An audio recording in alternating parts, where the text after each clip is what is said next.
Welcome to F1 Auto Accessories Shop. Good day ho ulit sa inyo mga kapuan.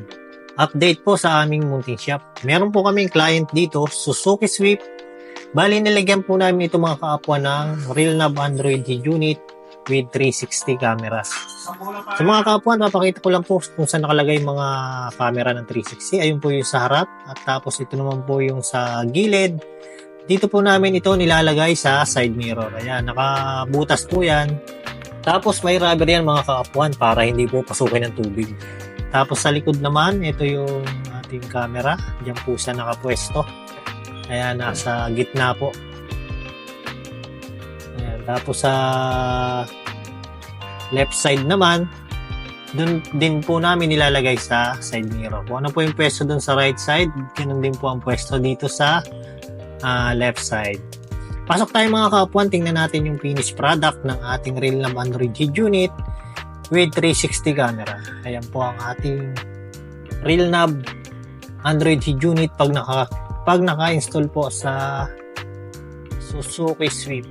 Ayan, ganyan po sa kaganda mga kapuan at napaka-smooth po ng ating real knob Android head unit dahil ito po ay 4GB RAM, 64GB ROM, octa-core processor na po. Meron po siyang SIM card slot. Meron din pong Apple CarPlay at Android Auto. At meron din po ito mga kapwa na voice command. Ayan, testingin natin ang 360 camera na kinabit natin. Bali, ang 360 camera natin ay 1080p na po. Kaya sobrang linaw po niyan. Tapos kahit sa gabi ay napakaliwanag po niyan dahil meron po siyang night vision. Ayan. Ayan po yung 3D. Napakaliwanag po. Talagang accurate na accurate. Ang kagandahan pa ng ating 360 camera ay pwede nyo po siyang gawing dashcam. Considered as dashcam na po siya. Bali, ang gagawin nyo lang po ay maglalagay kayo ng USB para sa storage po ng 360 camera. Okay? Para mag-record po yung ating 360. Kung gusto nyo rin po ng ganito mga kaapuan ay mag-PM lang ko kayo sa aming Facebook page or pumunta po kayo dito sa ating munting shop.